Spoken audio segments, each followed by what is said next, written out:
অনেকেই জানেন না যে নকশি পিঠা রান্না করে দুধে ভিজিয়ে খেতে কতটা ভালো লাগে, এত টেস্ট, এত মজা। যদি না খান তাহলে বুঝতেই পারবেন না। আমি তো জানতামই না যে এত মজা নকশি পিঠা খেতে। যাই হোক, আমি আজকে নকশি পিঠা দুধের মধ্যে রান্না করব। আর এই পিঠাগুলো আমি নিচ্ছি, আর পিঠাগুলো কিন্তু খুবই সুন্দর, আপনারা দেখতেই পারতেছেন। তো খুবই সুন্দর। যাই হোক, এই পিঠাগুলো আমার ঘরে ছিল, যেহেতু আমার ঘরে সব সময় থাকে, আর এই সুন্দর পিঠাগুলো আমি রান্না করব আজকে। এজন্য সুন্দর সুন্দর পিঠাগুলো আমি নিছি আর কি।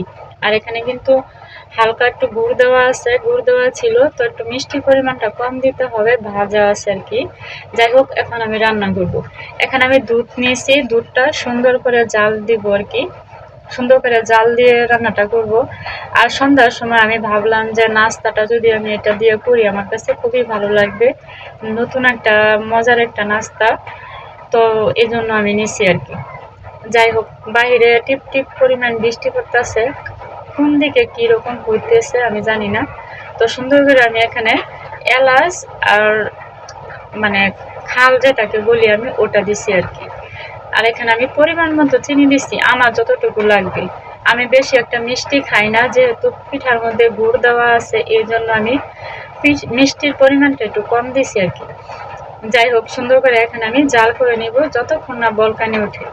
তো সুন্দর করে দুধটা জাল করার পর এখানে আমি পিঠাগুলো সুন্দরভাবে দিয়ে দিলাম।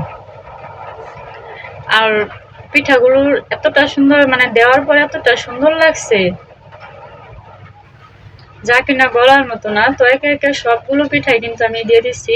আর আমার পিঠাগুলো কিন্তু আগে থেকেই সুন্দর, মাশাআল্লাহ, একটু বুঝতেই পারতেছেন। তো পিঠাগুলো কিন্তু ভিজানোর জন্য সুন্দর রকম সাইজ ছিল, সুন্দর একটা সাইজ। তো দেখতেই পারতেছেন যে কতটা সুন্দর সাইজ। আর আমি এখানে হালকা পরিমাণে একটু মানে জাল করব, যাতে একটু নরম হয়। মানে যেহেতু এটা আমি বেশিক্ষণ ভিজিয়ে রাখবো না, খেয়ে ফেলবো, এই জন্য আমি একটু জাল করলাম। আপনারা চাইলে এটা জাল নাও করতে পারেন। তো আমি এবার জাল করছি, যেহেতু আমি খেয়ে ফেলবো, একটু 15-20 মিনিট ভিজিয়ে রাখলে সুন্দরভাবে ভিজে।